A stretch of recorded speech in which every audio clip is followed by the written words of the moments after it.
Hello, everyone. Welcome. This is a little unusual, but here we all are.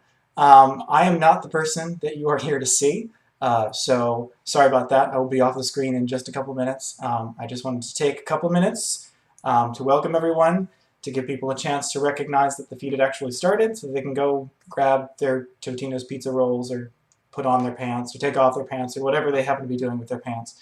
Um, and I wanted to take a second to thank all of you for being here with us in this strange place, in this strange time. I wanted to take a second to thank all of the really extraordinary performers who are going to be doing this reading tonight in unusual circumstances, and especially Ray Proctor, who has been guiding us through this process, which is also strange.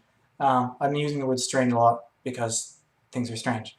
I also want to take a big second to thank Augustin Carrero and Nick Shackelford at the Tennessee Williams Theater Company of New Orleans, and particularly Maddie Talinich, who has been managing the production. The three of them have been doing a lot of work behind the scenes to make this all possible.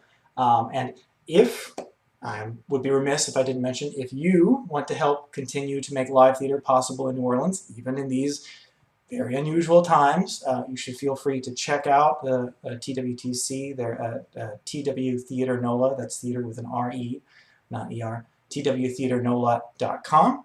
You can see what they're working on. If you have the ability to donate, I know they'd be really appreciate it.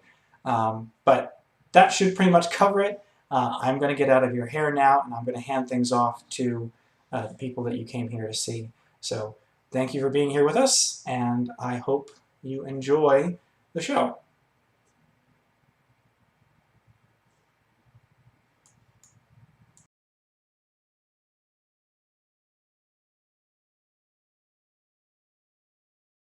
A reading of William Shakespeare's As You Like It.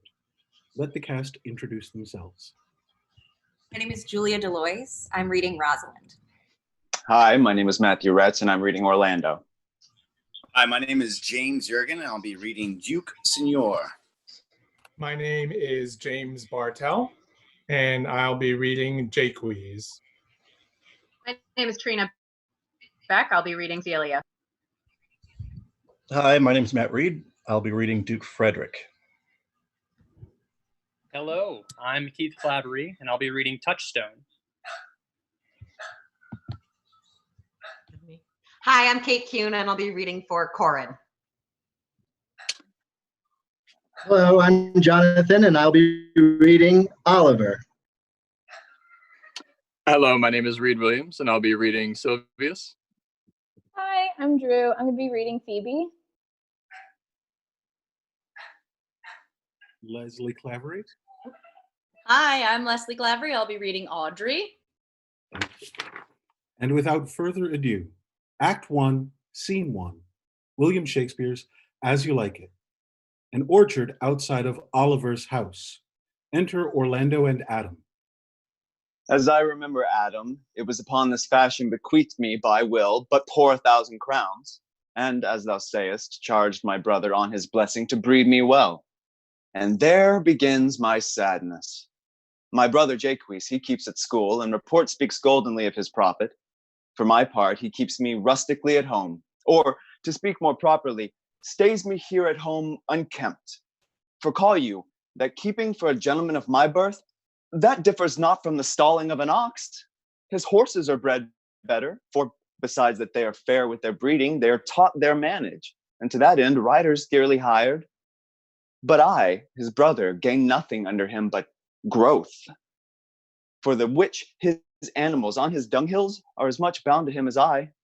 Besides this nothing that he so plentifully gives me, to something that nature gave me, his countenance seems to take from me. He lets me feed with his hinds, bars me the place of a brother, and, as much as in him lies, minds my gentility with my education. This is it, Adam, that grieves me. And the spirit of my father, which I think is within me, begins to mutiny against this servitude.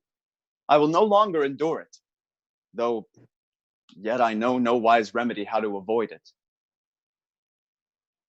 Yonder comes my master, your brother.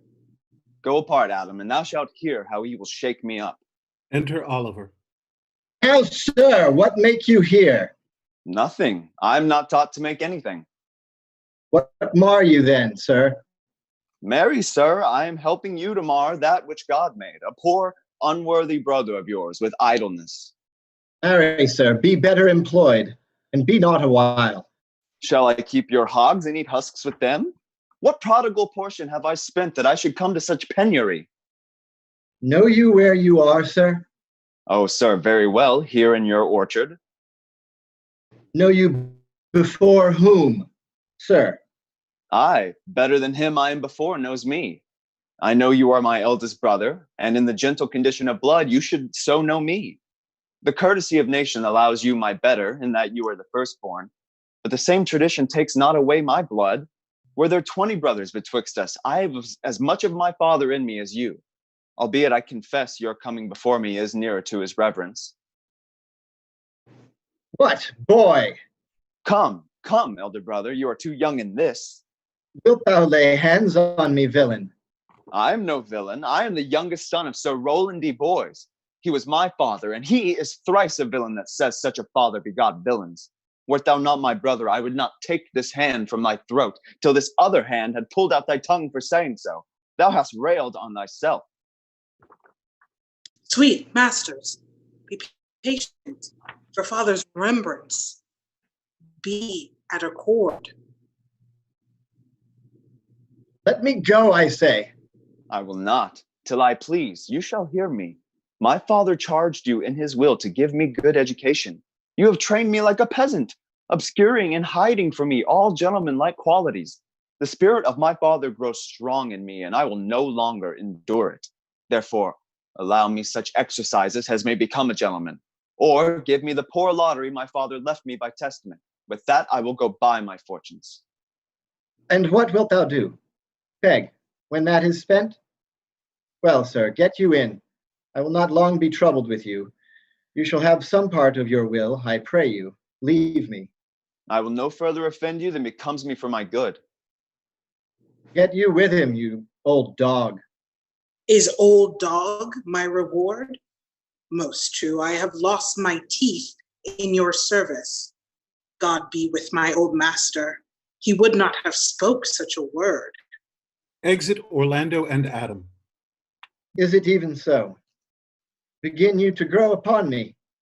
I will physic your rankness, and yet give no 1,000 crowns neither. Now will I stir this gamester. I hope I shall see an end of him. For my soul, yet I know not why, hates nothing more than he. Yet he's gentle, never schooled, and yet learned, full of noble device, of all sorts enchantingly beloved, and indeed so much in the heart of the world, and especially of my own people who best know him, that I am altogether misprized. But it shall not be so long. A wrestler shall clear all. Nothing remains but that I kindle the boy thither, which now I'll go about. Exit. Act 1, Scene 2. The lawn before the Duke's palace. Enter Celia and Rosalind. I pray thee, Rosalind, sweet my coz, be merry. Dear Celia, I show more mirth than I am mistress of, and would you yet I were merrier? Unless you could teach me to forget a banished father, you must not learn me how to remember any extraordinary pleasure. Herein I see thou lovest me not with the full weight that I love thee. If thy father had banished my father, so thou hadst been still with me, I could have taught my love to take thy father for mine. So wouldst thou, if the truth of thy love to me were so righteously tempered as mine is to thee. Well, I will forget the condition of my estate to rejoice in yours. You know my father hath no child but I, nor none is like to have. And truly, when he dies, thou shalt be his heir. For what he hath taken away from thy father perforce, I will render thee again in affection. By mine honor, I will. And when I break that oath, let me turn monster. Therefore, my sweet Rose, my dear Rose, be merry. From henceforth I will, coz, and devise sports. Let me see. What think you of falling in love?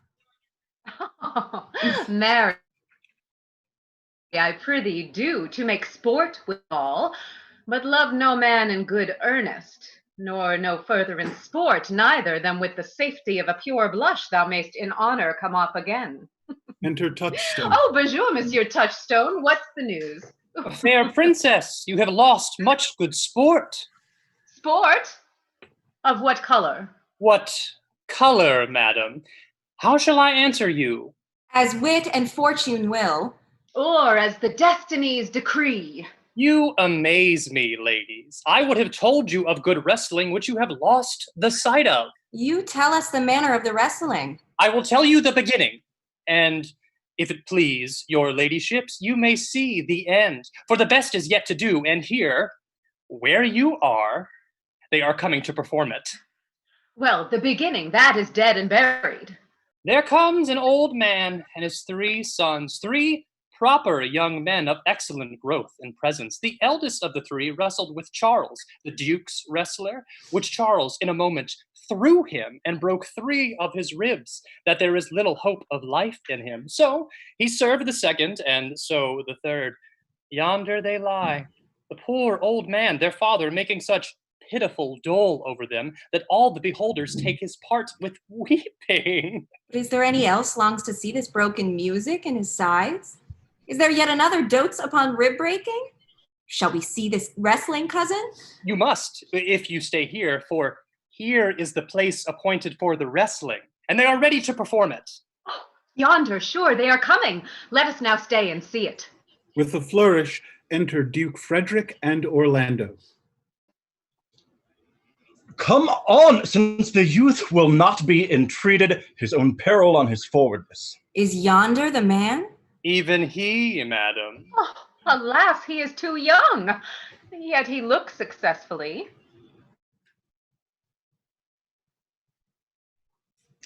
How now, daughter and cousin? Are you crept hither to see the wrestling? Aye, my liege, so please you give us leave. You will take a little delight in it, I can tell you. There are such odds in the man. In pity of the challenger's youth, I would fain dissuade him, but he will not be entreated. Speak to him, ladies. See if you can move him. Call him hither, good Monsieur Touchstone. Monsieur the challenger, the princesses call for you. I attend them with all respect and duty. Young gentlemen, your spirits are too bold for your years. You have seen cruel proof of this man's strength.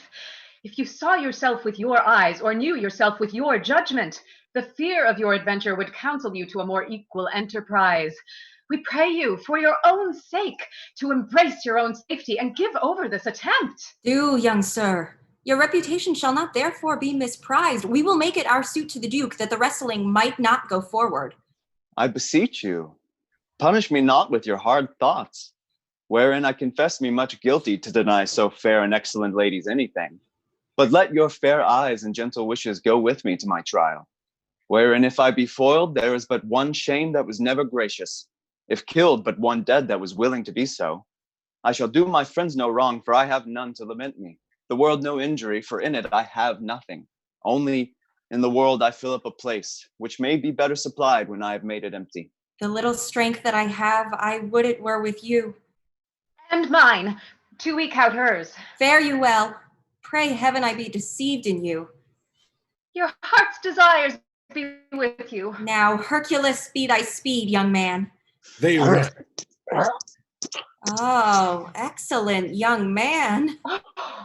If I had a thunderbolt in mine eye, I can tell who should down. Charles is thrown. No more, no more. Yes, I beseech your grace, I am not yet well bred. How dost thou, Charles? He cannot speak, my lord. Bear him away. What is thy name, young man? Orlando, my liege, the youngest son of Sir Roland de Boys. I would thou hadst been son to some man else. The world esteemed thy father honorable, but I did find him still mine enemy. Thou shouldst have better pleased me with this deed hadst thou descended from another house. But fare thee well. Thou art a gallant youth. I would thou hast told me of another father. Exit Duke Frederick. I am more proud to be Sir Roland's son, his youngest son, and would not change that calling to be adopted heir to Frederick. Were I my father, cuz, would I do this? My father loved Sir Roland as his soul, and all the world was of my father's mind. Had I before known this young man, his son, I should have given him tears unto entreaties, ere he should thus have ventured. Gentle cousin, let us go thank him and encourage him. My father's rough and envious disposition sticks me at heart.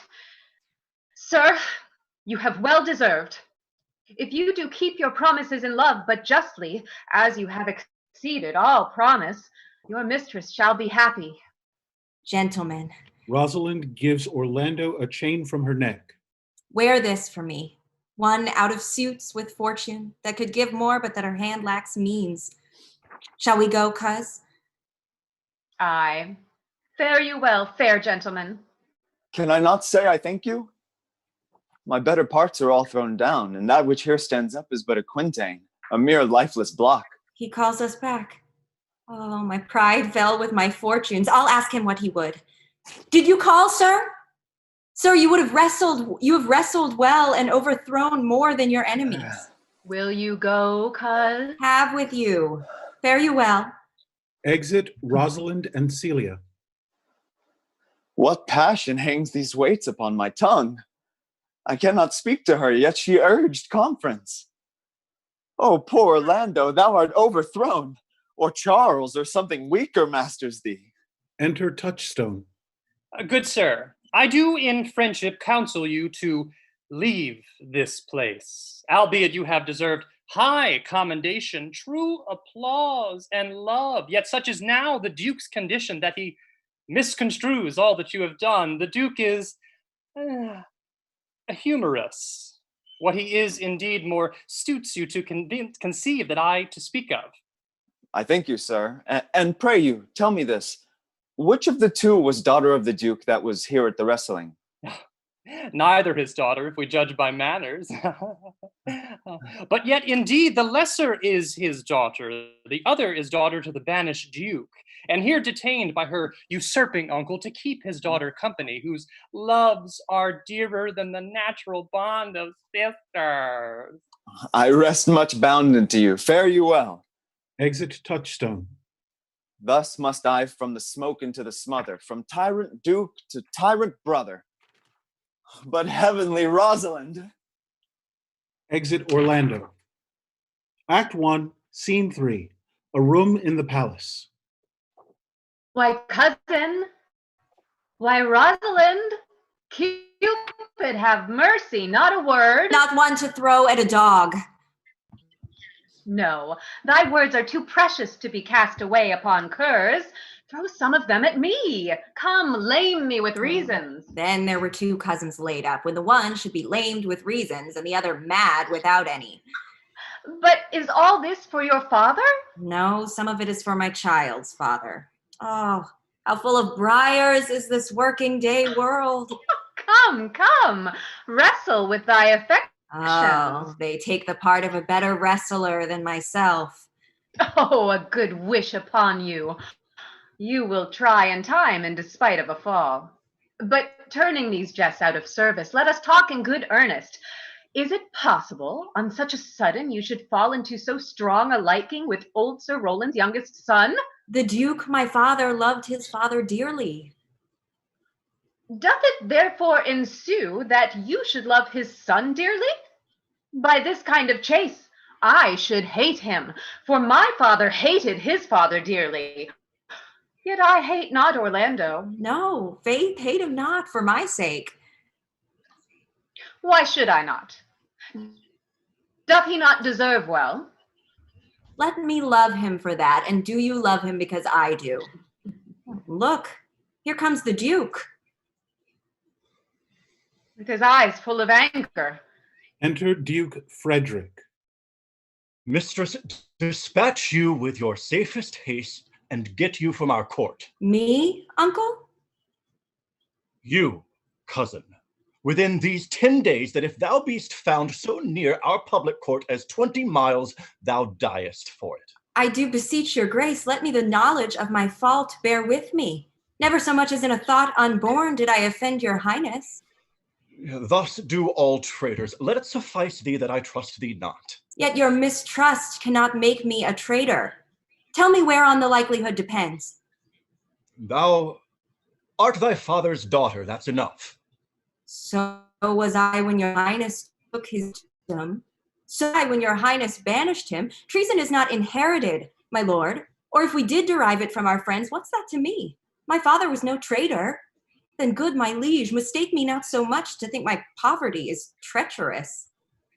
Dear sovereign, hear me speak. Aye, Celia, we stayed her for your sake, else had she with her father ranged along. I did not then entreat to have her stay. It was your pleasure and your own remorse. I was too young at that time to value her, but now I know her. If she be a traitor, why, so am I.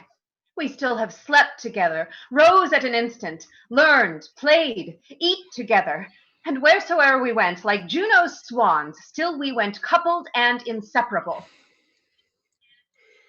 She is too subtle for thee, and her smoothness, her very silence, and her patience speak to the people, and they pity her.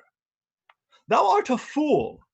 She robs thee of thy name, and thou wilt show more bright and seem more virtuous when she is gone. Then open not thy lips. Firm and irrevocable is my doom, which I have passed upon her. She is banished. Pronounce that sentence then on me, my liege. I cannot live out of her company. You are a fool. You needs provide yourself. If you outstay the time, upon my honor and in the greatness of my word, you die. Exit Duke Frederick. Oh, my poor Rosalind, whither wilt thou go?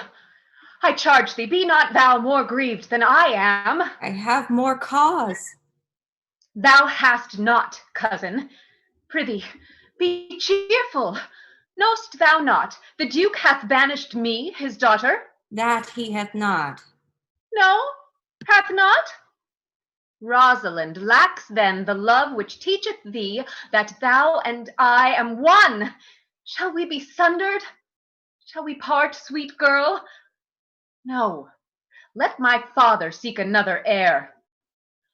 Therefore, devise with me how we may fly, whither to go, and what to bear with us. Why? Whither shall we go? To seek my uncle in the forest of Arden. Alas, what danger will it be to us, maids as we are, to travel forth so far? Beauty provoketh thieves sooner than gold. I'll put myself in poor and mean attire, and with a kind of umber smirch my face. The like do you. So shall we pass along, and never stir assailants. Were it not better, because that I am more than common tall, that I did suit me in all points like a man?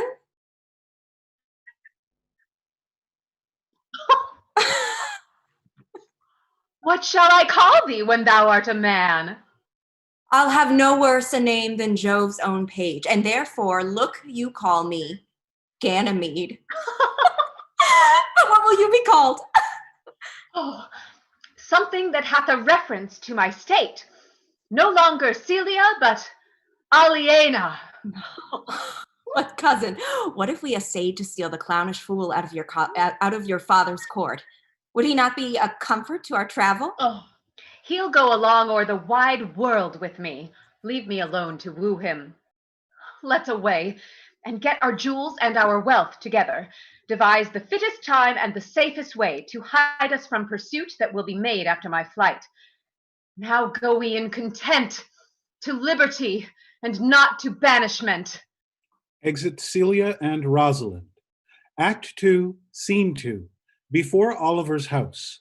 Enter Orlando and Adam, meeting. Who's there? What?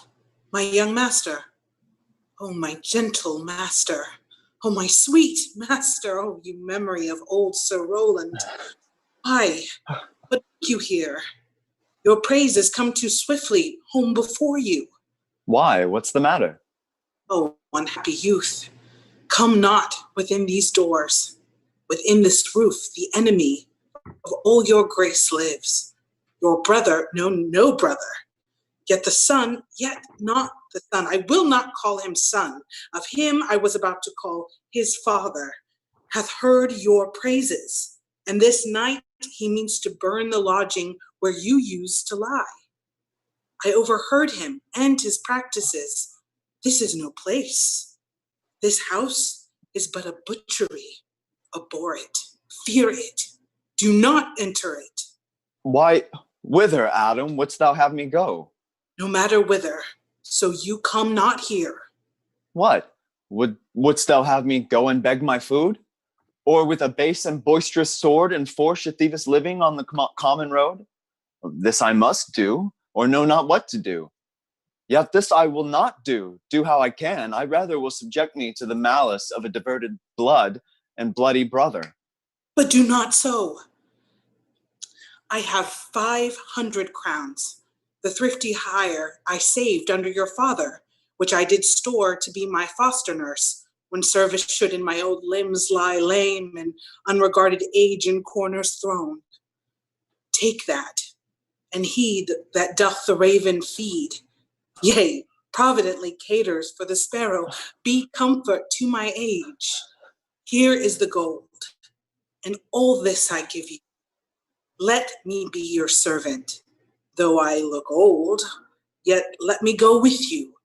I'll do the service of a younger man in all your business and necessities. Oh, good old man.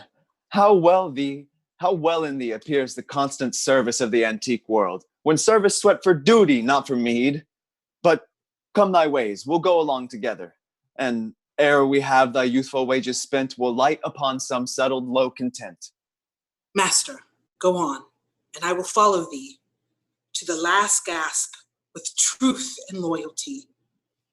From 17 years till now, almost 80 here lived I, but now live here no more. At 17 years, many their fortune seek, but at 80 it is too late for a week. Yet fortune cannot recompense me better than to die well and not my master's debtor. Exit Orlando and Adam. Act 2, Scene 2, The Forest of Arden. Enter Rosalind, dressed as Ganymede, Celia as Aliena, and Touchstone. Oh, Jupiter, how weary are my spirits. I care not for my spirits, if my legs were not weary. Find in my heart to disgrace my man's apparel and to cry like a woman, but I must comfort the weaker vessel, as doublet and hose ought to show itself courageous to petticoat. Therefore, courage, good Aliena. Oh, I pray you, bear with me. I cannot go no further. For my part, I had rather bear with you than bear you. Well, this is the forest of Arden. Aye, now I'm in Arden. The more fool I. When I was at home, I was in a better place, but travelers must be content. Aye, be so, good Touchstone. Enter Corin and Silvius. Oh, look you, who comes here, a young man and an old, in solemn talk. That is the way to make her scorn you still. Oh, Corin, that thou knewst how I do love her. I partly guess, for I have loved ere now. No, Corin, being old, thou canst not guess. Though in thy youth thou wast as true a lover as ever sighed upon a midnight pillow. But if thy love were ever like to mine, as sure I think never man did love so, how many actions most ridiculous hast thou been drawn to by fantasy? Into 1,000 that I have forgotten. Oh, didst thou never love so heartily? If thou remembers not the slightest folly that ever love did make thee run into, thou hast not loved. Or if thou hast not sat as I do now, wearying thy hero in thy mistress's praise, thou hast not loved. Or if thou hast not broke from company abruptly, as my passion makes me do now, thou hast not loved. Oh, Phoebe! Phoebe!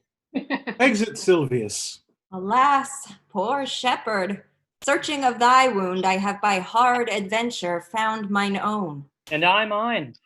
I remember when I was in love, I broke my sword upon a stone and bid him take that for a coming night to Jane's smile. And I remember the kissing of her batlet and the cow's dugs that her pretty chopped hands had milked. And I remember the wooing of a peas cod instead of her, from whom I took 2 cods and, giving her them again, said with weeping tears, "Wear these for my sake?" We that are true lovers run into strange capers, but as all is mortal in nature, so is all nature in love mortal in folly. Thou speakest wiser than thou art ware of. Nay, I shall ne'er be ware of mine own wit till I break my shins against it. Oh, I pray you, one of you question yond man if he for gold will give us any food. I faint almost to death. Hola, you clown. Peace, fool, he's not thy kinsman. Who calls? Your betters, sir. Else are they very wretched. Peace, I say.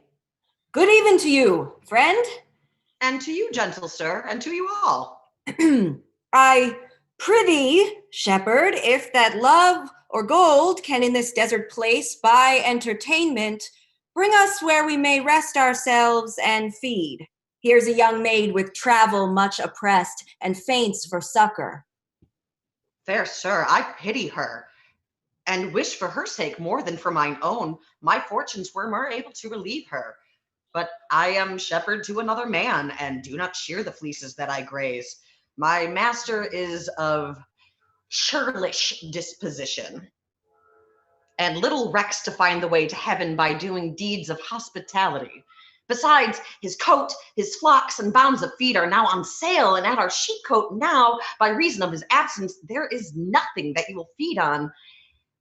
But what is, come see, and in my voice most welcome shall you be. What is he that shall buy his flock and pasture? That young swain that you saw here but ere while, that little cares for buying anything. I pray thee, if it stands with honesty, buy thou the cottage, pasture, and flock, and thou shalt have to pay for it of us. And we will mend thy wages.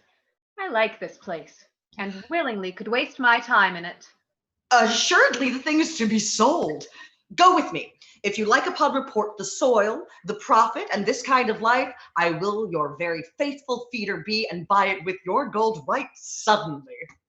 Exit Celia, Rosalind, Touchstone, and Corin. Act 2, Scene 2, The Forest. A table set out. Enter Duke Senior. Now, my co-mates and brothers in exile, hath not old custom made this life more sweet than that of painted pomp? Are not these woods more free from peril than the envious court? Here feel we but the penalty of Adam, the season's difference as the icy fang and churlish chiding of the winter's wind, which, when it bites and blows upon my body, even till I shrink with cold, I smile and say, this is no flattery. These are counselors that feelingly persuade me what I am. Sweet are the uses of adversity, which, like the toad, ugly and venomous, wears yet a precious jewel in his head. And this our life, exempt from the public haunt, finds tongues in trees, books in the running brooks, sermons in stones, and good in everything. I would not change it. Enter Jaques. What? How now, monsieur? What a life is this, that your poor friends must woo your company? What, you look merrily? A fool, a fool! I met a fool in the forest, a motley fool. Miserable world. As I do live by food, I met a fool who laid him down and basked him in the sun and railed on Lady Fortune in good terms, in good set terms, and yet a motley fool. Good morrow, fool, quoth I. No, sir, quoth he, call me not fool till heaven hath sent me fortune. What fool is this? A worthy fool, one that hath been a courtier, and says, if ladies be but young and fair, they have the gift to know it. And in his brain, which is as dry as the remainder biscuit after a voyage. He hath strange places crammed with observation, the which he vents in mangled form. That I were a fool. I am ambitious for a motley coat. Thou shalt have one. It is my only suit, provided that you weed your better judgments of all opinion that grows rank in them, that I am wise. I must have liberty withal, as large a charter as the wind, to blow on whom I please, for so fools have. Invest me in my motley. Give me leave to speak my mind, and I will, through and through, cleanse the foul body of the infected world, if they will patiently receive my medicine. Fie on thee! I can tell thee what thou wouldst do. What for a counter would I do but good?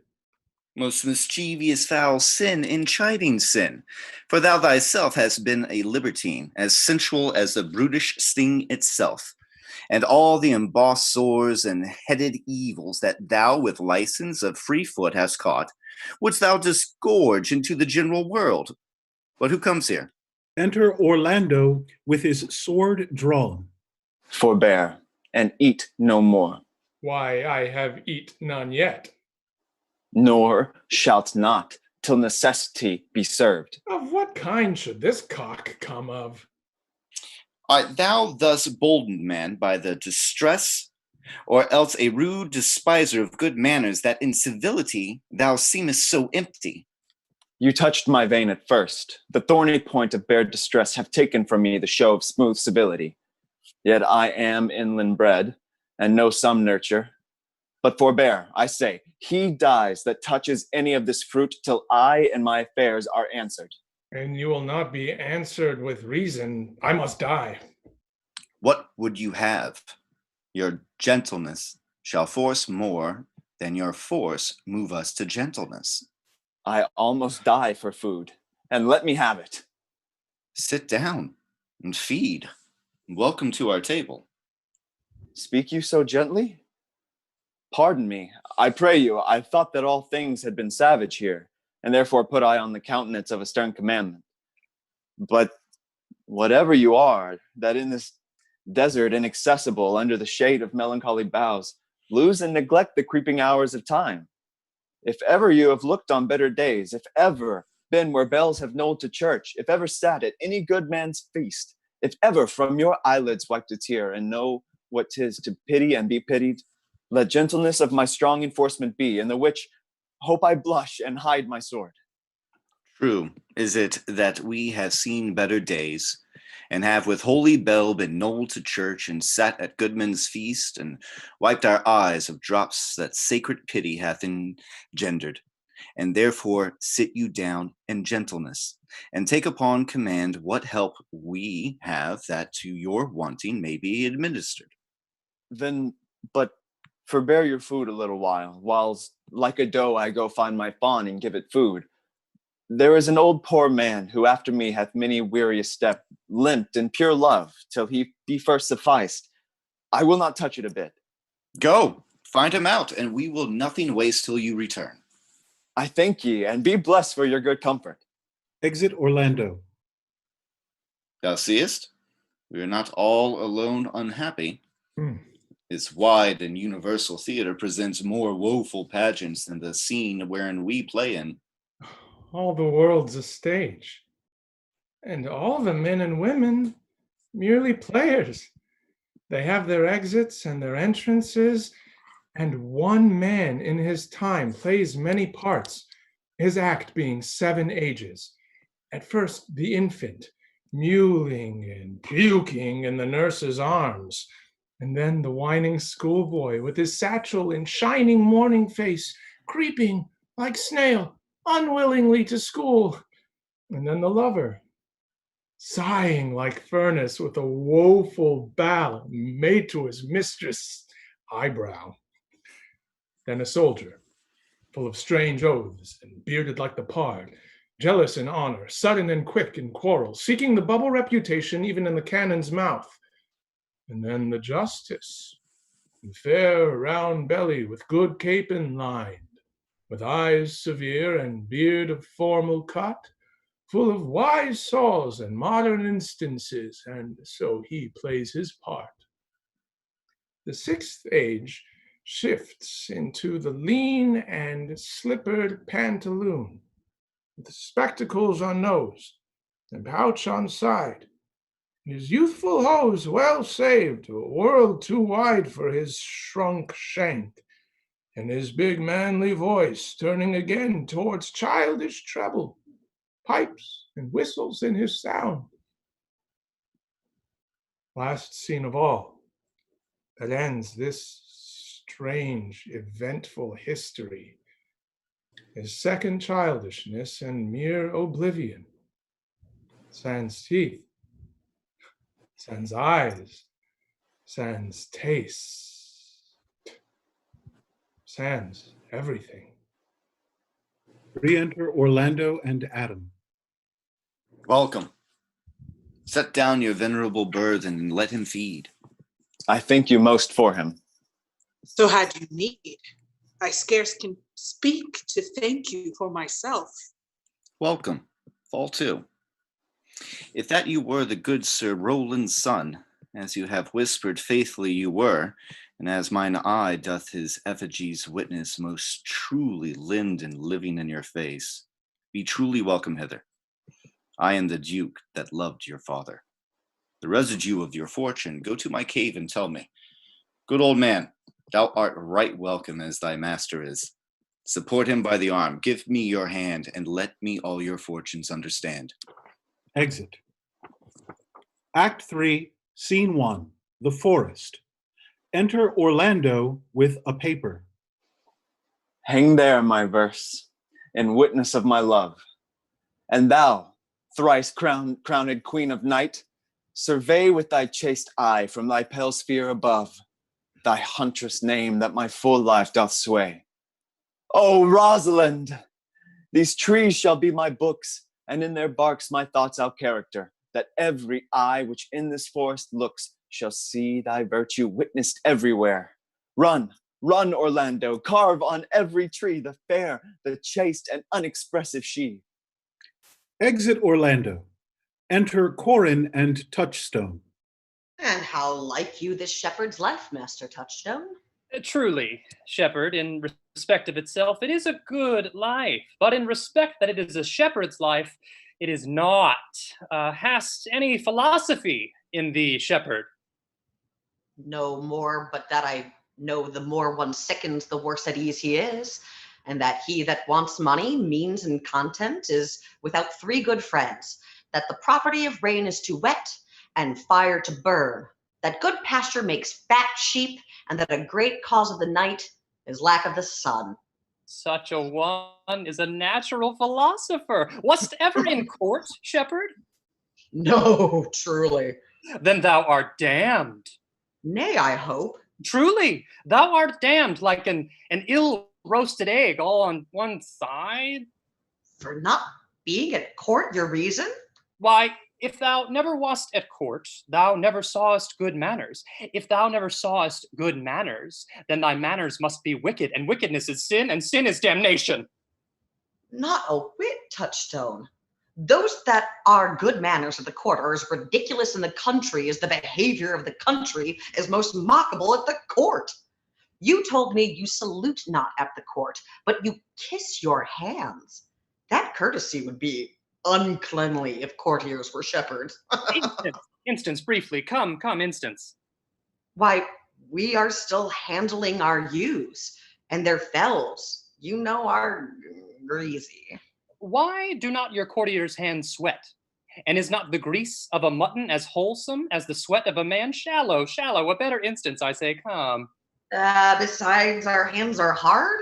Your lips will feel them the sooner. Shallow again, a more sounder instance, come. You have too courtly a wit for me, I'll rest.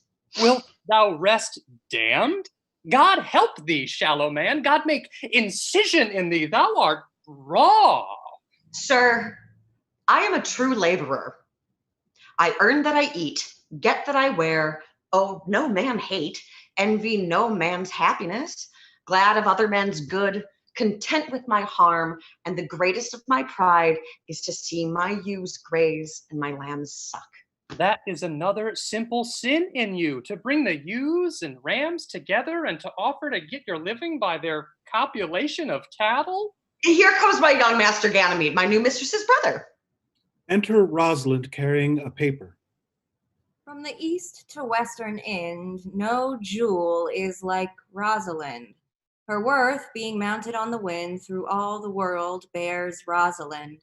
All the pictures fairest lined are but black to Rosalind. Let no fair be kept in mind, but the fair of Rosalind. For a taste, if a heart do lack a hind, let him seek out Rosalind. If the cat will after kind, so be sure will Rosalind. Winter garments must be lined, so must slender Rosalind. They that reap must sheaf and bind. Then to cart will Rosalind. Sweetest nut hath sourest rind. Such a nut is Rosalind. This is the very false gallop of verses. Why do you infect yourself with them? Peace, you dull fool. I found them on a tree. Truly, the tree yields bad fruit. Enter Celia with a writing. Peace. Here comes my sister reading. Stand aside. Reading. Helen's cheek, but not her heart. Cleopatra's majesty. Atalanta's better part. Sad Lucretia's modesty. Thus Rosalind of many parts by heavenly synod was devised, of many faces, eyes, and hearts, to have the touches dearest prized. Heaven would that she these gifts should have, and I to live and die her slave. Oh, most gentle pulpiter, what tedious homily of love have you wearied your parishioners withal, and never cried, have patience, good people. Oh, now, back, friends. Shepherd, go off a little. Go with him, Sirrah. Come, shepherd, let us make an honorable retreat, though not with bag and baggage, yet with scrip and scrippage. Exit Corin and Touchstone. Didst thou hear these verses? Oh, yes, I heard them all, and more too, for some of them had in them more feet than the verses would bear. That's no matter. The feet might bear the verses. Aye, but the feet were lame and could not bear themselves without the verse, and therefore stood lamely in the verse. But didst thou hear without wondering how thy name should be hanged and carved upon these trees? I was 7 of the 9 days out of the wonder before you came, for look here what I found on a palm tree. Oh, trow you who hath done this? Is it a man? And a chain that you once wore about his neck. Change you color. I prithee, who? Oh, Lord, Lord, it is a hard matter for friends to meet. But mountains may be removed with earthquakes, and so encounter. Nay, but who is it? Is it possible? Nay, I prithee now with most petitionary vehemence. Tell me who it is. Oh, wonderful, wonderful, and most wonderful, wonderful. And yet again wonderful. And after that, out of all hooping. Oh, good my complexion. Dost thou think, though I am comparison like a man, I have doublet and hose in my disposition? 1 inch of delay more is a South Sea of discovery. I prithee, take a cork out of thy mouth that I may drink thy tidings. So you may put a man in your belly. Is he of God's making? What manner of man? Is his head worth a hat? Or his chin worth a beard? Nay, he hath but a little beard. Why, God will send more if the man be thankful. Let me stay the growth of his beard if thou delay me not the knowledge of his chin. It is young Orlando that tripped up the wrestler's heels and your heart, both in an instant. Nay, but the devil take mocking. Speak, sad brow and true maid. I' faith, coz, 'tis he. Orlando? Orlando. That's the day. What shall I do with my doublet and hose? What did he when I saw him? What said he? How looked he? Wherein went he? What makes him here? Did he ask from me? Where remains he? How parted he with thee? And when shalt thou see him again? Answer me all in one word. You must borrow me Gargantua's mouth first. 'Tis a word too great for any mouth of this age's size. To say aye and no to these particulars is more than to answer in a catechism. But doth he know that I am in this forest and in man's apparel? Looks he as freshly as he did the day he wrestled? It is as easy to count atomies as to resolve the propositions of a lover. But take a taste of my finding him and relish it with good observance. I found him under a tree. Oh, it may well be joke forth such fruit. Give me audience, good madam. Oh, proceed. There lay he, stretched along like a wounded knight. Though it be pity to see such a sight, it well becomes the ground. Cry holla to thy tongue, I prithee, it curveth unseasonably. He was furnished like a hunter. Oh, ominous, he comes to kill my heart. Sing my song without a burden. Thou bringest me out of tune. You not know I am a woman when I think I must speak. Sweet, say on. You bring me out. Oh, soft. Comes he not here? Enter Orlando and Jaques. 'Tis he. Slink by and note him.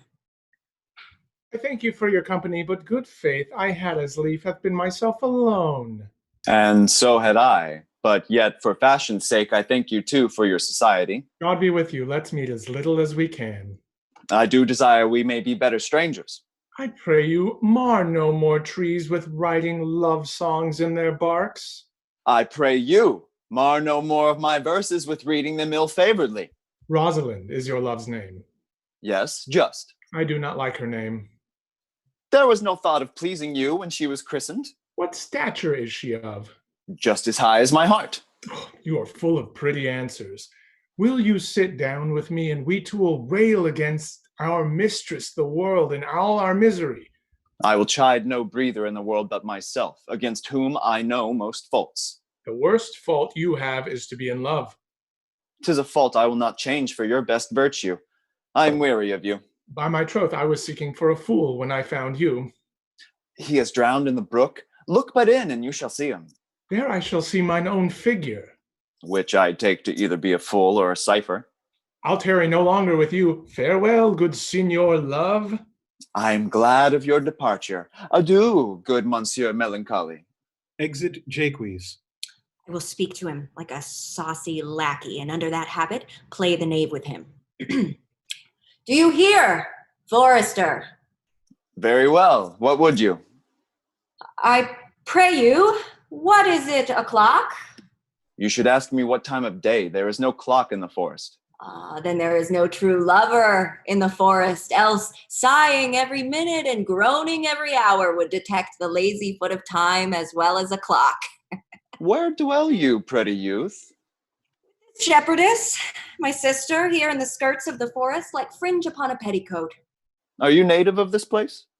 As the coney that you shall see dwell where she is kindled. Your accent is something finer than you could purchase and so removed a dwelling. I have been told so of many, but indeed an old religious uncle of mine taught me to speak, who was in his youth an inland man, one that knew courtship too well, for there he fell in love. I have heard him read many lectures against it, and I thank God I am not a woman to be touched with so many giddy offenses as he hath generally taxed their whole sex withal.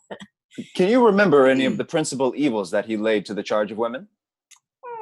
There were none principal. They were all like one another, as halfpence are, every one fault seeming monstrous till his fellow fault came to match it. I prithee, recount some of them. No, I will not cast away my physic, but on those that are sick. There is a man haunts the forest that abuses our young plants with carving Rosalind on their barks. Hangs odes upon hawthorns and elegies upon brambles, all, forsooth, deifying the name of Rosalind. If I could meet that fancy monger, I would give him some good counsel, for he seems to have the quotidian of love upon him. I am he that is so love-shaked. I pray you, tell me your remedy. There is none of my uncle's marks upon you. He taught me how to know a man in love, in which cage of rushes I am sure you are not a prisoner. What were his marks? A lean cheek, which you have not, a blue eye and sunken, which you have not, an unquestionable spirit, which you have not, a beard neglected, which you have not. Then your hose should be ungartered, your bonnet unbanded, your sleeve unbuttoned, your shoe untied, and everything about you demonstrating a careless desolation. But you are no such man. You are rather point device in your accoutrements, in loving yourself and seem lover of any other. Fair youth, I would I could make thee believe I love. Me believe it. You may soon make her that you love believe it. But in good sooth, are you he that hangs the verses on the trees, wherein Rosalind is so admired? I swear to thee, youth, by the white hand of Rosalind, I am that he, that unfortunate he. But are you so in love as your rhymes speak? Neither rhyme nor reason can express how much. Love is merely a madness, and I tell you, deserves as well a dark house and a whip as madmen do. And the reason why they are not so punished and cured is that the lunacy is so ordinary that the whippers are in love too. Yet, I profess, curing it by counsel. Did you ever cure any so? Yes, one, and in this manner.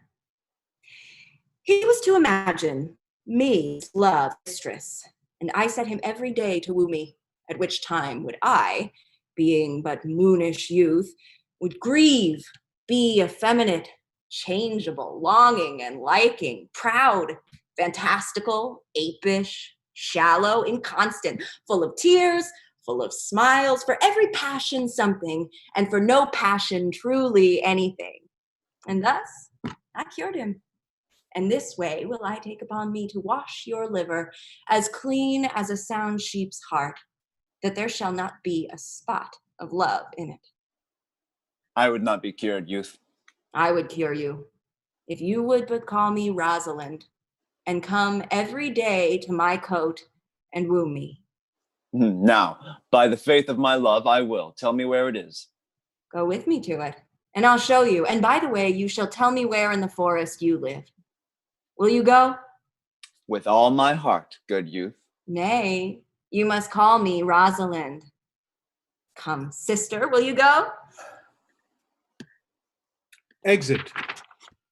Act 3, Scene 2, The Forest. Enter Touchstone and Audrey. Come apace, good Audrey. I will fetch up your goats, Audrey. And how, Audrey? Am I the man yet? Doth my simple feature content you? Your features! Lord Warrant what features? I am here with thee and thy goats, as the most capricious poet, honest Ovid, was among the gods. Truly, I would the gods had made thee poetical. I do not know what poetical is. Is it honest indeed in word? Is it a true thing? No, truly, for the truest poetry is the most feigning, and lovers are given to poetry, and what they swear in poetry may be said as lovers they do feign.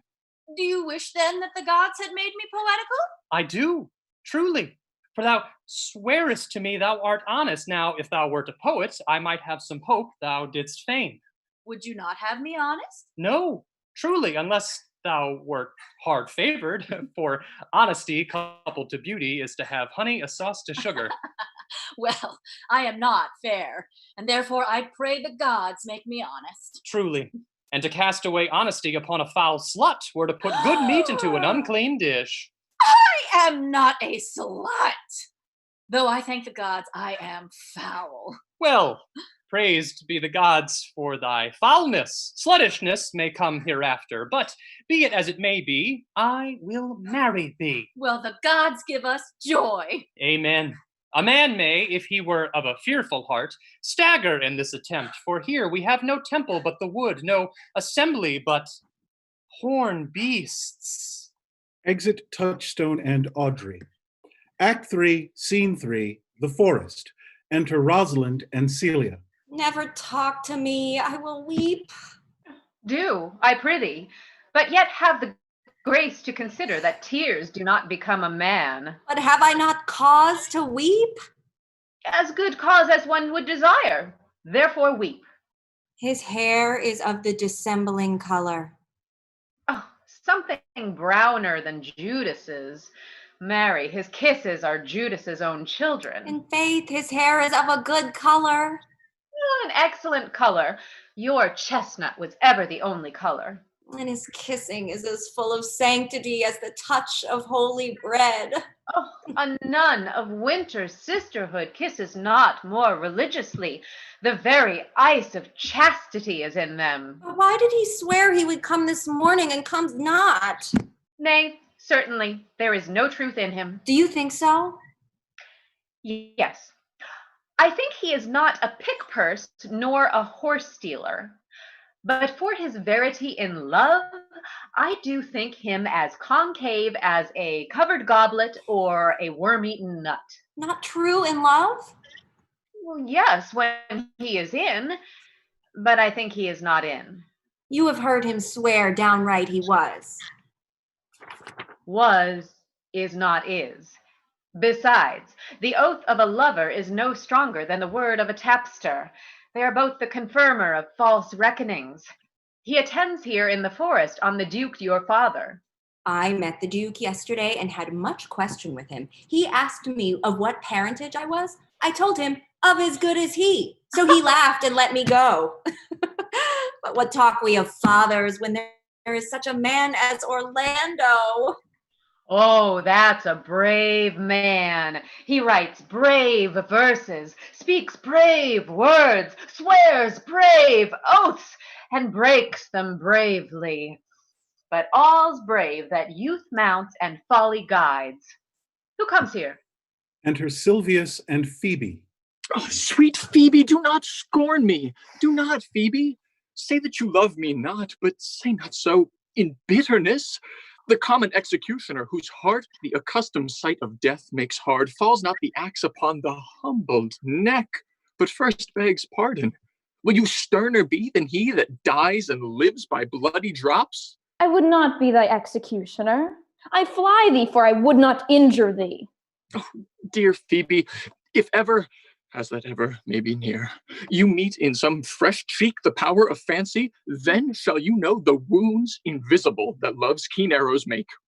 But till that time, come not thou near me, and when that time comes, afflict me with thy mocks. Pity me not, as till that time I shall not pity thee. And why, I pray you? Who might be your mother that you insult, exult, and all at once over the wretched? What, though you have no beauty, as by my faith I see no more in you than without candle may go dark to bed, must you therefore be proud and pitiless? Why? What means this? Why do you look on me? I see no more in you than in the ordinary of nature's sail work. Oh, it's my little life. I think she means to tangle my eyes too. No, faith, proud mistress, hope not after it. You foolish shepherd. Wherefore do you follow her like foggy south, puffing with wind and rain? You are 1,000 times a properer man than she a woman. 'Tis such fools as you that makes the world full of ill-favored children. It's not her glass, but you that flatters her, and out of you she sees herself more proper than any of her lineaments can show her. But mistress, know yourself, down on your knees, and thank heaven, fasting for a good man's love. For I must tell you, friendly in your ear, sell when you can, for you are not for all markets. Cry the man mercy, love him, take his offer. Foul is most foul, being foul to a scoffer. So take her to thee, shepherd. Fare you well. Sweet youth, I pray you, chide a year together. I had rather hear you chide than this man woo. He's fallen in love with your foulness, and she'll fall in love with my anger. If it be so, as fast as she answers thee with frowning looks, I'll sauce her with bitter words. Why look you so upon me? For no ill will I bear you. I pray you, do not fall in love with me, for I am falser than vows made in wine. Besides, I like you not. You will know my house. 'Tis at the tuft of olives here, hard by. Will you go, sister? Shepherd, ply her hard. Come, sister. Shepherdess, look on him better and be not proud. Though all the world could see, none could be so abused in sight as he. Come to our flock. Exit Rosalind and Celia. Dear shepherd, now I find thy saw of might. Whoever loved that loved not at first sight. Sweet, What sayst thou, Silvius? sweet Phoebe, pity me. Why, I am sorry for thee, gentle Silvius. Wherever sorrow is, relief would be. You do sorrow in love. By giving love, your sorrow and my grief were both exterminated. Thou hast my love, is not that neighborly? I would have you. Why, that were covetousness. Know'st now the youth that spoke to me erewhile? Think not I love him, though I ask for him. 'Tis but a peevish boy, yet he talks well. But what care I for words? Yet words do well when he that speaks them pleases those that hear. It is a pretty youth, not very pretty, but sure he's proud, and yet his pride becomes him. He'll make a proper man. The best thing in him is his complexion, and faster than his tongue did make offense, his eye did heal it up. He is not very tall, yet for his years he's tall. His like is but so, and yet 'tis well. There was a pretty redness in his lip, a little riper and more lusty red than that mixed in his cheek. 'Twas just the difference between the constant red and mingled damask. There be some women, Silvius, had they marked him in parcels as I did, would have gone near to fall in love with him, but for my part I love him not, Whew. nor hate him not. And yet I have more cause to hate him than to love him. For what had he to do to chide at me?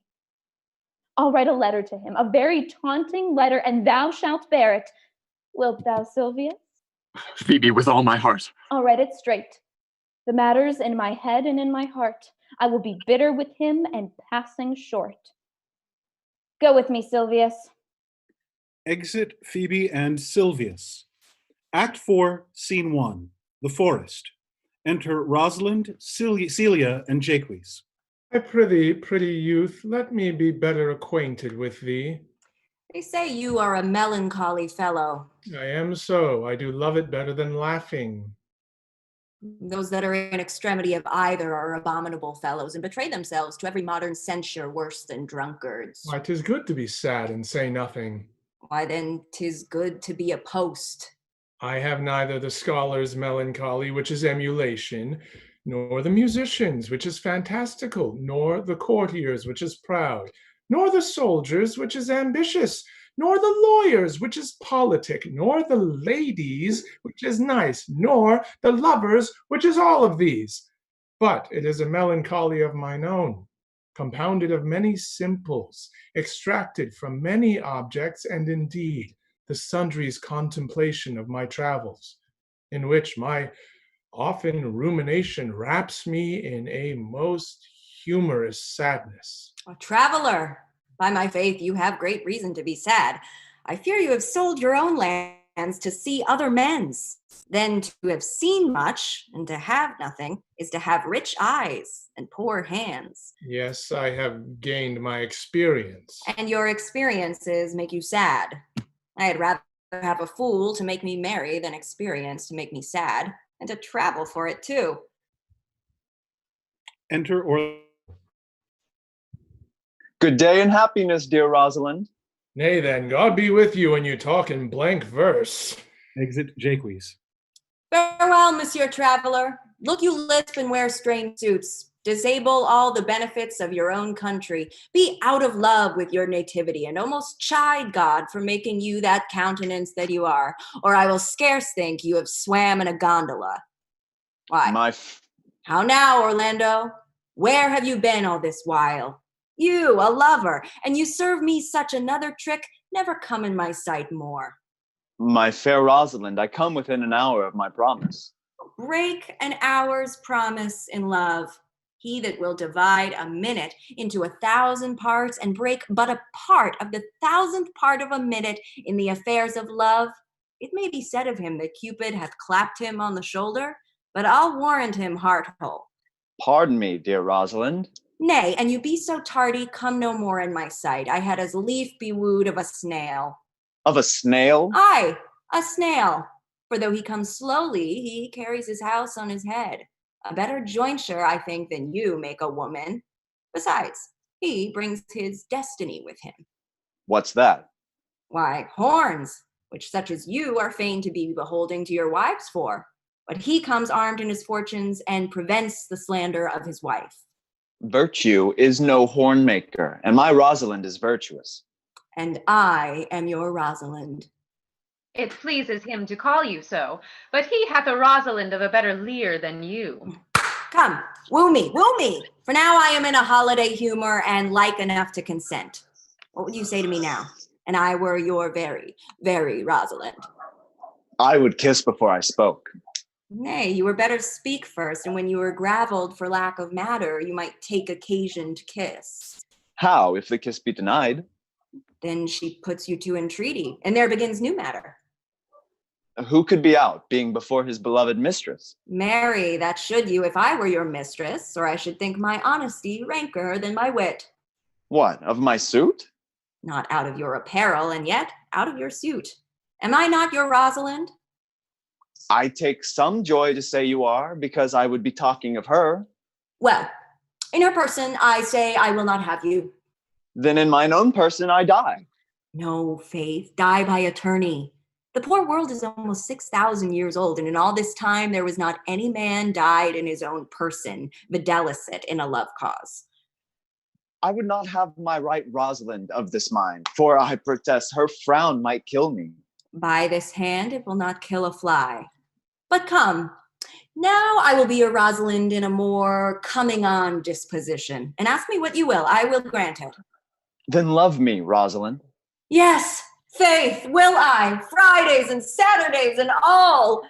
And wilt thou have me? Aye, and 20 such. What sayest thou? Are you not good? I hope so. Why then, can one desire too much of a good thing? Come, sister, you shall be the priest and marry us. Give me your hand, Orlando. What do you say, sister? Pray thee, marry us. I cannot say the words. You must begin. Will you, Orlando? Oh, go to. Will you, Orlando, have to wife this Rosalind? I will. Aye, but when? Why, now, as fast as she can marry us. Then you must say, I take thee, Rosalind, for wife. I take thee, Rosalind, for wife. I might ask you for your commission, but I do take thee, Orlando, for my husband. Oh, there's a girl goes before the priest, and certainly a woman's thought runs before her actions. So do all thoughts, they are winged. Now, tell me how long you would have her after you possessed her. Forever and a day. Say a day without the ever. No, Orlando, men are April when they woo, December when they wed. Maids are May when they are maids, but the sky changes when they are wives.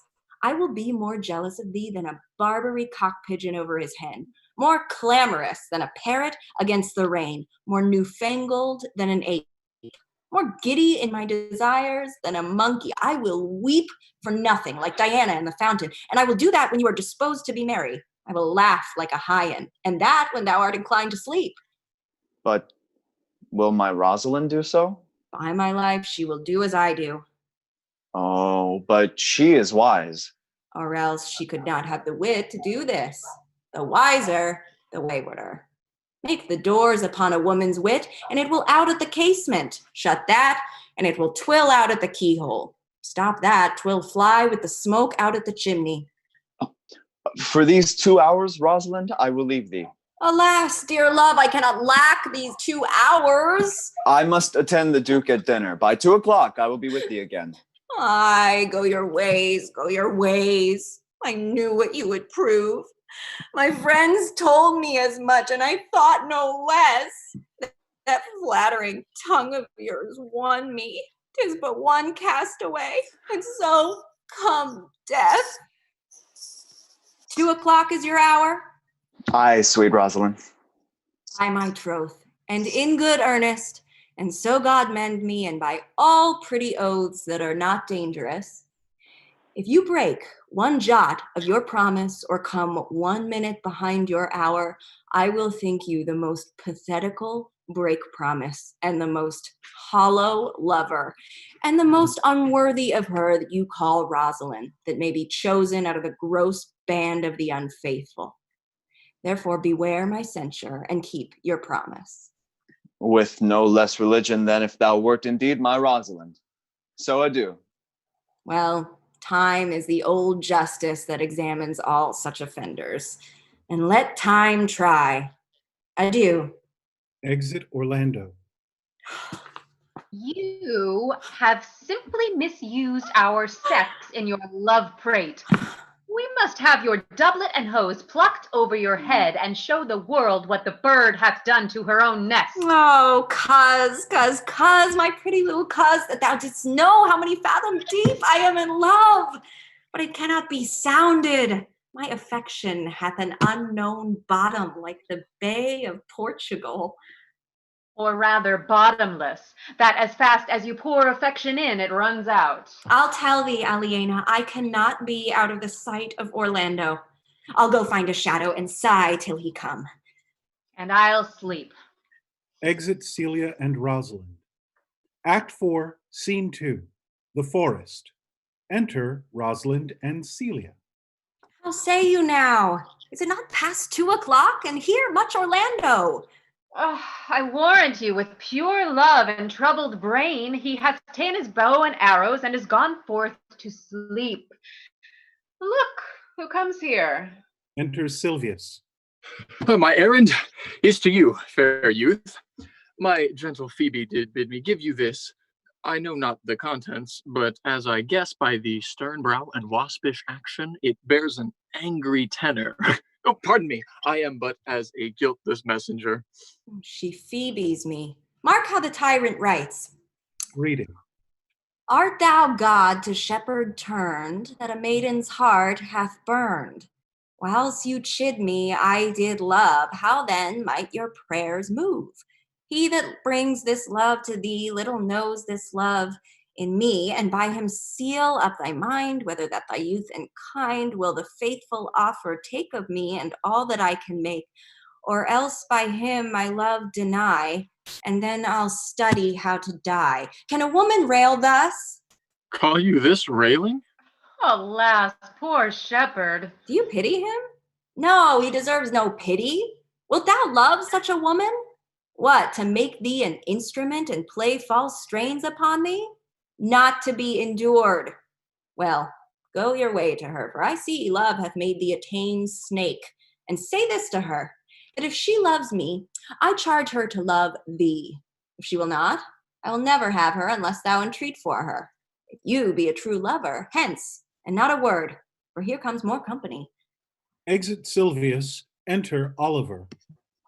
Good morrow, fair ones. Pray you, if you know, where in the purliest of this forest stands a sheepcote fenced about with olive trees. West of this place, down in the neighbor bottom, the rank of osiers by the murmuring stream left on your right hand brings you to the place. But at this hour the house doth keep itself, there's none within. If that an eye may profit by a tongue, then should I know you by description. Such garments and such years, the boy is fair, of female favor, and bestows himself like a ripe sister, the woman low and browner than her brother. Are not you the owner of the house I did inquire for? It is no boast, being asked to say we are. Orlando doth commend him to you both, and to that youth he calls his Rosalind, he sends this bloody napkin. Are you he? I am. What must we understand by this? Some of my shame, if you'll know of me what man I am, and how and why and where this handkercher was stained. I pray you, tell it. When last the young Orlando parted from you, he left a promise to return again within an hour, and pacing through the forest, chewing the food of sweet and bitter fancy, lo, what befell? He threw his eye aside, and mark what object did present itself. Under an oak, whose boughs were mossed with age, and high top bald with dry antiquity, a wretched, ragged man, o'ergrown with hair, lay sleeping on his back. About his neck a green and gilded snake had wreathed itself, who with her head nimble in threats approached the opening of his mouth. But suddenly, seeing Orlando, it unlinked itself, and with indented glides did slip away into a bush, under which bush's shade a lioness, with udders all drawn dry, lay couching, head on ground, with cat-like watch, when that the sleeping man should stir. For 'tis the royal disposition of that beast to prey on nothing that doth seem as dead. This seen, Orlando did approach the man, and found it was his brother, his elder brother. Oh, I have heard him speak of that same brother, and he did render him the most unnatural that lived amongst men. And well he might so do, for well I know he was unnatural. But to Orlando, did he leave him there? Food to the sucked and hungry lioness? Twice did he turn his back and proposed so, but kindness, nobler ever than revenge, and nature, stronger than his just occasion, made him give battle to the lioness, who quickly fell before him, in which hurtling from miserable slumber I awaked. Are you his brother? Was't you he rescued? Was't you that did so oft contrive to kill him? 'Twas I, but 'tis not I. I do not shame to tell you what I was, since my conversion so sweetly tastes, being the thing I am. But for the bloody napkin. By and by, when from the first to last betwixt us two, tears our recountments had most kindly bathed, as how I came into that desert place. In brief, he led me to the gentle Duke, who gave me fresh array and entertainment, committing me unto my brother's love, who led me instantly unto his cave, there stripped himself, and here, upon his arm, the lioness had torn some flesh away, which all this while had bled, and now he fainted and cried in fainting upon Rosalind. Brief, I recovered him, bound up his wound, and after some small space, being strong at heart, he sent me hither, stranger as I am, to tell this story, that you might excuse his broken promise, and to give this napkin, dyed in his blood, unto the shepherd youth, that he in sport doth call his Rosalind. Rosalind swoons. Why, how now, Ganymede? Sweet Ganymede! Many will swoon when they do look on blood. There is more in it. Cousin Ganymede. Look, he recovers. I would I were at home. We'll lead you thither. I pray you, will you take him by the arm? Be of good cheer, youth. You, a man, you lack a man's heart. I do so, I confess it. Ah, Sirrah, a body would think this was well counterfeited. I pray you, tell your brother how well I counterfeited. Hey ho! Ugh. This was not counterfeit. There is too great testimony in your complexion that it was a passion of earnest. Counterfeit, I assure you. Well then, take a good heart and counterfeit to be a man.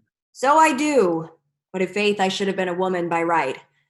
Come, you look paler and paler. Pray you, draw homewards. Good sir, go with us. That will I, for I must bear answer back. How you excuse my brother, Rosalind. I shall devise something, but I pray you, commend my counterfeiting to him. Will you go?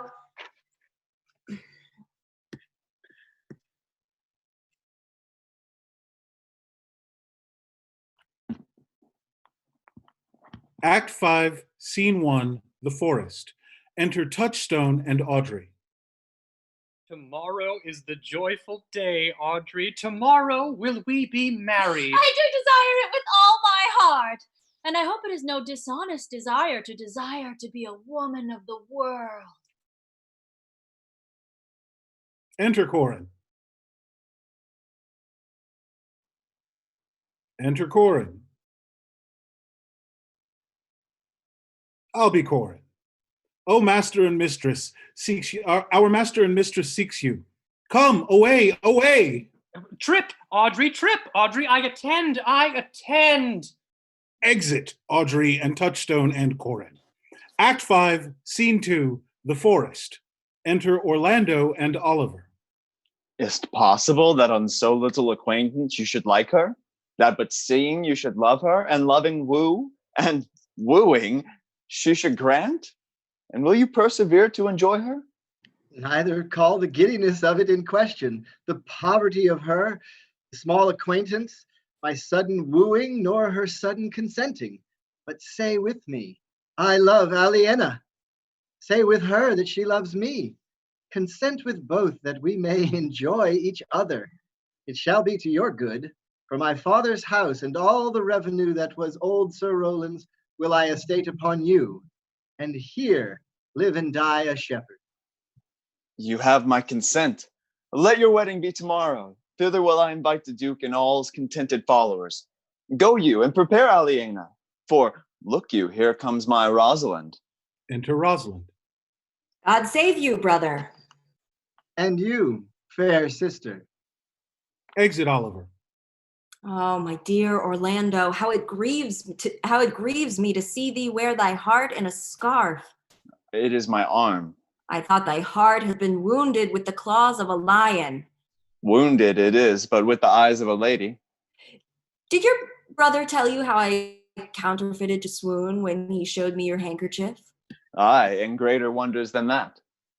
Oh, I know where you are. Nay, 'tis true, there was never anything so sudden, for your brother and my sister no sooner met but they looked, no sooner looked but they loved, no sooner loved but they sighed, no sooner sighed but they asked one another the reason, no sooner knew the reason but they sought the remedy. And in these degrees have they made a pair of stairs to marriage, which they will climb incontinent, or else be incontinent before marriage. They are in the very wrath of love, and they will together. Clubs cannot part them. They shall be married tomorrow, and I will bid the Duke to the nuptial. But, oh, how bitter a thing it is to look into happiness through another man's eyes. By so much the more shall I tomorrow be at the height of heart heaviness. By how much I shall think my brother happy in having what he wishes for. Why then, tomorrow I cannot serve your turn for Rosalind? I can live no longer by thinking. I will weary you then no more with idle talking. If you do love Rosalind so near the heart as your gesture cries it out, when your brother marries Aliena, shall you marry her? I know into what straits of fortune she is driven, and it is not impossible to me, if it appear not inconvenient to you, to set her before your eyes tomorrow, human as she is, and without any danger. Speakest thou in sober meaning? By my life I do, which I tender dearly. Therefore, put you in your best array. Bid your friends, for if you will be married tomorrow, you shall, and to Rosalind, if you will. Enter Silvius and Phoebe. Look, here comes a lover of mine and a lover of hers. Youth, you have done me much ungentleness to show the letter that I writ to you. I care not if I have. It is my study to seem despiteful and ungentle to you. You are therefore followed by a faithful shepherd. Look upon him. Love him. He worships you. Good shepherd, tell this youth what 'tis to love. It is to be made of sighs and tears, and so am I for Phoebe. And I for Ganymede. And I for Rosalind. And I for no woman. It is to be made of faith and service, and so am I for Phoebe. And I for Ganymede. And I for Rosalind. And I for no woman.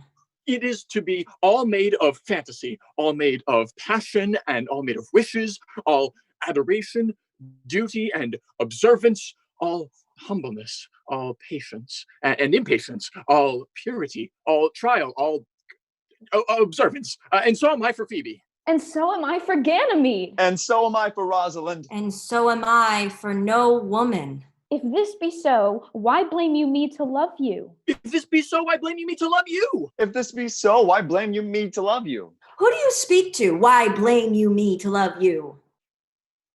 To her that is not here, nor doth not hear. Pray you no more of this. 'Tis like the howling of Irish wolves against the moon. Speaking to Silvius. I will help you, if I can. To Phoebe. I would love you, if I could. Tomorrow meet me all together. I will marry you, if ever I marry woman, and I'll be married tomorrow. To Orlando. I will satisfy you, if ever I satisfied man, and you shall be married tomorrow. Speaking to Silvius. I will content you, if what pleases you contents you, and you shall be married tomorrow. Speaking to Orlando. As you love Rosalind, meet. Speaking to Silvius. As you love Phoebe, meet. And as I love no woman, I'll meet. So, fare you well. I have left you commands. I'll not fail, if I live. Nor I. Nor I. Exit. Act 5, Scene 3, The Forest. Enter Duke Signor, Jaques, Orlando, Oliver, and Celia. Dost thou believe, Orlando, that the boy can do all this that he hath promised? I sometimes do believe, and sometimes do not. As those that fear they hope, and know they fear. Enter Rosalind, Silvius, and Phoebe. Patience once more while our compact is urged. You say, if I bring in your Rosalind, you will bestow her on Orlando here? That would I, had I kingdoms to give with her. And you say, you will have her when I bring her? That would I, were I of all kingdoms king. You say, you'll marry me if I be willing. That will I, should I die the hour after. But if you do refuse to marry me, you'll give yourself to this most faithful shepherd? So is the bargain. You say that you'll have Phoebe if she will. Though to have her and death were both one thing. I have promised to make all this matter even. Keep you your word, O Duke, to give your daughter. You yours, Orlando, to receive his daughter. Keep your word, Phoebe, that you'll marry me, or else refusing me to wed this shepherd. Keep your word, Silvius, that you'll marry her. If she refuse me, and from hence I go, to make these doubts all even. Exit Rosalind and Celia. I do remember in the shepherd boy some lively touches of my daughter's favor. My lord, the first time that I ever saw him, methought he was a brother to your daughter. But, my good lord, this boy is forest born, and hath been tutored in the rudiments of many desperate studies by his uncle, whom he reports to be a great magician, obscured in the circle of this forest. Enter Touchstone and Audrey. There is sure another flood toward, and these couples are coming to the ark. Here comes a pair of very strange beasts, which in all tongues are called fools. Salutation and greeting to you all. Good, my lord, bid him welcome. This is the motley-minded gentleman that I have so often met in the forest. He hath been a courtier, he swears. If any man doubt that, let him put me to my purgation. I have trod a measure. I have flattered a lady. I have been politic with my friend, smooth with mine enemy. I have undone 3 tailors. I have had 4 quarrels, and like to have fought one. Is not this a rare fellow, my lord? He's as good at anything, and yet a fool. He uses his folly like a stalking horse, and under the presentation of that he shoots his wit. Enter Corin, Rosalind, Celia. Then is there mirth in heaven, when earthly things may even atone together. Good Duke, receive thy daughter from heaven. Have I brought her. Yea, brought her hither, that thou mightest join her hand with his, whose heart within his bosom is. To you I give myself, for I am yours. To you I give myself, for I am yours. If there be truth in sight, you are my daughter. If there be truth in sight, you are my Rosalind. If sight and shape be true, why then, my love, adieu. I'll have no father if you be not he. I'll have no husband if you be not he, nor ne'er wed a woman if you be not she. Peace, ho, I bar confusion. 'Tis I must make conclusion. Of these most strange events, here's 8 that must take hands to join in Hymen's bands. If truth holds true contents, you and you no cross shall part. You and you are heart in heart. You to his love must accord, or have a woman to your lord. You and you are sure together, as the winter to foul weather. While a wedlock hymn we sing, feed yourselves with questioning. To reason wonder may diminish how thus we met, and these things finish.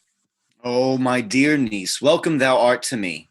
Even daughter, welcome in no less degree. I will not eat my word, now thou art mine. Thy faith my fancy to thee doth combine. Enter Adam. Let me have audience for a word or two that brings these tidings to this fair assembly. Duke Frederick, hearing how that every day men of great worth resorted to this forest, addressed a mighty power, which were on foot in his own conduct, purposely to take his brother here and put him to the sword. And to the skirts of this wild wood he came, where meeting with an old religious man after some question with him, was converted both from his enterprise and from the world, his crown bequeathing to his banished brother, and all their lands restored to them again that were with him exiled. This to be true, I do engage my life. Welcome, old friend. Thou offerst fairly to thy master's wedding. Meantime, forget this new fallen dignity and fall into our rustic revelry. Play music, and you brides and bridegrooms all with measure heaped in joy to the measure's fall. Sir, by your patience, if I heard you rightly, the Duke hath put on a religious life and thrown into neglect the pompous court? He hath. To him will I. Out of these convertites there is much matter to be heard and learned. Speaking to Duke Senior. You, your former honor I bequeath. Your patience and your virtue well deserves it. So to your pleasures. I am for other than for dancing measures. Stay, Jaques, stay. To see no pastime, I. What you would have, I'll stay to know at your abandoned cave. Jaques exits. Proceed. Proceed. Will we begin these rites as we do trust they'll end in true delights? Everyone dances. Epilogue. Rosalind? It is not the fashion to see the lady the epilogue, but it is no more unhandsome than to see the lord the prologue. If it be true that good wine needs no bush, 'tis true that a good play needs no epilogue. Yet to good wine they do use good bushes, and good plays prove the better by the help of a good epilogue. What a case am I in, then, that am neither a good epilogue nor cannot insinuate with you in behalf of a good play. I am not furnished like a beggar, therefore to beg will not become me. My way is to conjure you, and I'll begin with the women. I charge you, O women, for the love you bear to men, as I perceive by your, to like as much of the play as please you. And I charge you, O men, for the love you bear to women, as I perceive by your simpering, none of you hates them, that between you and the women the play may please. If I were a woman, I would kiss as many of you as had beards that pleased me, complexions that liked me, and breaths that I defied not. And, I am sure, as many as have good beards or good faces or sweet breaths will, for my kind offer, when I make curtsy, bid me farewell. The end. On behalf of the Tennessee Williams Theater Company, Thank you. This has been such a pleasure. Have a lovely night.